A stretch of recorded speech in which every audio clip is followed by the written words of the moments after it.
Okay.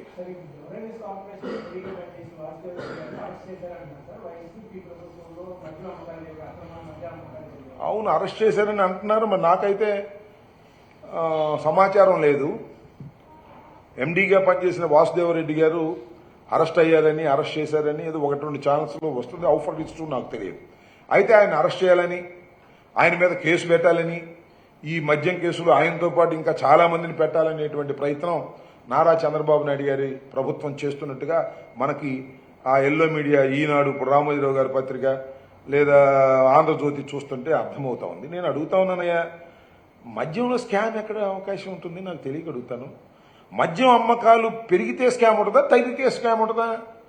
తగ్గినాయే. మా టైంలో మద్యం అమ్మకాలు తగ్గాయి. మా టైంలో మద్యం షాపులు తగ్గాయి. మా టైంలో డిస్టిలరీ కొత్త వాటికి ఏమిటికి పర్మిషన్ ఇవ్వలేదు. ఆ డిస్టిలరీలే కొనసాగాయి. స్కామ్ ఎక్కడ అవకాశం ఉంటుంది? అంటే చెత్త నుంచి స్కాములు తీసినట్టుగా మద్యం నుంచి స్కామ్ తీసి ఎవరిని ఎత్తునో వేయాలనేటువంటి ప్రయత్నం చంద్రబాబు నాయుడు గారి ప్రభుత్వం చేస్తున్నది. చంద్రబాబు నాయుడు గారి ప్రభుత్వం అధికారంలోకి వచ్చిన తర్వాత కక్ష సాధింపు చర్యలుండవని పెదాలతో చెబుతున్నారు, మాటలతో చెబుతున్నారు.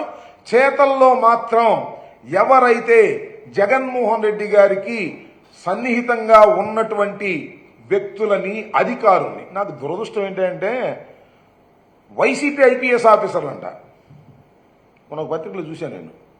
వైసీపీ ఐపీఎస్ ఆఫీసర్ని 19 మందిని రోజు ఉదయం వచ్చి సాయం దాకా కూర్చోమన్నారంట.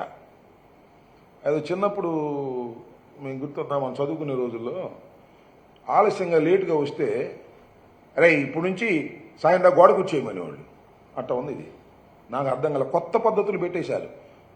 వైసీపీకి అనుకూలంగా ఉన్నారంట వాళ్ళు. నాకు తెలియదు ఐపీఎస్ ఆఫీసులు వైసీపీకి అనుకూలంగా ఎందుకుంటారు, ఐఏఎస్ ఆఫీసులు వైసీపీకి అనుకూలంగా ఎందుకుంటారు. కాకపోతే జగన్మోహన్ రెడ్డి గారికి సన్నిహితంగా పనిచేసినటువంటి వ్యక్తులు అయి ఉంటారు. వాళ్ళు ఎక్కడ చట్టాన్ని వ్యతిరేకిస్తే చట్టాన్ని వ్యతిరేకించినట్టుగా చెప్పొచ్చు, తప్పలేదు. కాబట్టి ఏదో ఒక విధంగా స్కాములు చేశామనేటువంటి భావన తీసుకొచ్చి ప్రజల్లో ఈనాడు, ఆంధ్రజ్యోతి, టీవీ5, ఏబిఎన్ వీటిలో టకటక చెప్పడం, ఒక కేసు బుక్ చేయటం, ఇద్దరిని అరెస్ట్ చేయడం, లోపలేయటం, బెయిల్ రాకుండా దాన్ని ఫాలోఅప్ చేయటం, ఇలాంటి కార్యక్రమాలన్నీ జరుగుతున్నాయి. కక్ష సాధింపు చర్యలు లేవంటున్నారు. కానీ ప్రభుత్వం వచ్చిన దగ్గర నుంచి ఎర్రబుక్కు సంస్కృతితో కక్ష సాధింపు చర్యలే చేస్తున్నారు. దీనికి ఈ ప్రభుత్వం మూల్యం చెల్లించక తప్పదు. ఇవాళ రేపు అది వేరే విషయం. Time will decide. కక్ష సాధింపు చర్యలు చేసిన వారెవరైనా దానికి మూల్యం చెల్లించక తప్పదనేది నా అభిప్రాయం. ఈ వాసుదేవరెడ్డి గారి అరెస్ట్ కూడా ఈజ్ అన్ ఎండి బ్రివేజ్ కార్పొరేషన్స్. దానిలో ఏదో ఒక గుడ్డగాల్చి ముఖాన వేసి ఆయన అరెస్ట్ చేసి, ఆ తర్వాత దానిలో సంబంధం ఉన్నటువంటి వైసీపీ నాయకులు ఉన్నారని వాళ్ళని బయటికి తీసుకొచ్చి, అట్లాగే వెంకటరెడ్డి అని చెప్పేసి మైనింగ్ డిపార్ట్మెంట్కి సంబంధించిన ఆయన్ని కూడా టార్గెట్ చేసి, ఈ రకంగా ఏదో ఒక విధంగా ఆఫీసర్లను భయపెట్టాలనేటువంటి ప్రయత్నం దురదృష్టవశాత్తు చంద్రబాబు నాయుడు గారు చేస్తున్నారు. చంద్రబాబు నాయుడికి ఈ రకమైన అలవాటు ఇంతకు ముందు లేదు, ఈ మధ్యనే వచ్చింది. ఎందుకంటే వాళ్ళ అబ్బాయి ఇచ్చాడు కదా.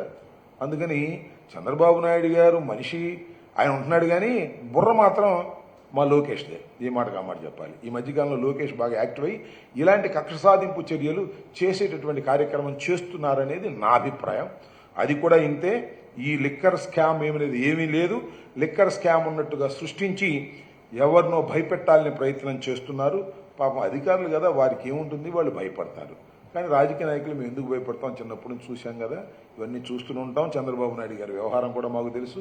ఆయన అనేక సందర్భాల్లో ముఖ్యమంత్రిగా ఉన్నారు, అపోజిషన్లో ఉన్నారు, ఇవన్నీ చూస్తున్నాం. ఆయన మీద కూడా కేసులు ఉన్నాయి. రామోజీరావు గారి మీద కేసులు ఉన్నట్టుగా రామోజీరావు గారు చాలా గొప్పవాడు, ఆయన మీద కేసులేంటి, ఆర్థిక వ్యవస్థను కుప్పకూల్చేస్తున్నారు, ఆయన పత్రికా స్వేచ్ఛ మీద మీరు తిరగబడుతున్నారని చెప్పినటువంటి వాళ్ళందరూ దీనికి ఏం సమాధానం చెప్తారని అడుగుతా ఉన్నా. హైకోర్టులో ఆర్బీఐ వేసినటువంటి అఫిడవిట్ చదువుకోమని మనం చేస్తున్నాం. ఎవరైతే సపోర్ట్ చేశారో చంద్రబాబు నాయుడు గారు లాంటి వాళ్ళు, ఎవరైతే ఆ రోజున సపోర్ట్ చేశారో రాజశేఖర రెడ్డి గారు అన్యాయంగా, అక్రమంగా రామోజీరావు మీద దుర్మార్గంగా వ్యవహరిస్తున్నారని ఎవరైతే ఆ రోజున ఆయనకి ఒత్తాసుగా పలికారో వాళ్ళందరూ కూడా ఇవాళ ఆర్బీఐ వేసినటువంటి అఫిడవిట్ ను చదవండి. రామోజీరావు గారు ఎంత క్రైమ్ కు పాల్పడ్డాడో తెలుస్తుంది. రామోజీరావు గారు క్రైమ్స్ కు పాల్పడ్డాడు, చంద్రబాబు నాయుడు గారు క్రైమ్స్ కు పాల్పడ్డారు. గెలిచినంత మాత్రాన క్రైమ్స్ ఏమి పోవు, కాలం నిర్ణయిస్తుంది. తప్పనిసరిగా స్కిల్ స్కామ్లో కూడా చంద్రబాబు నాయుడు గారు ఇలాంటి పరిస్థితి ఎదుర్కోవాల్సిన అవసరం ఉంటుందని కూడా ఈ సందర్భంగా నేను చెప్పదలుచుకున్నాను.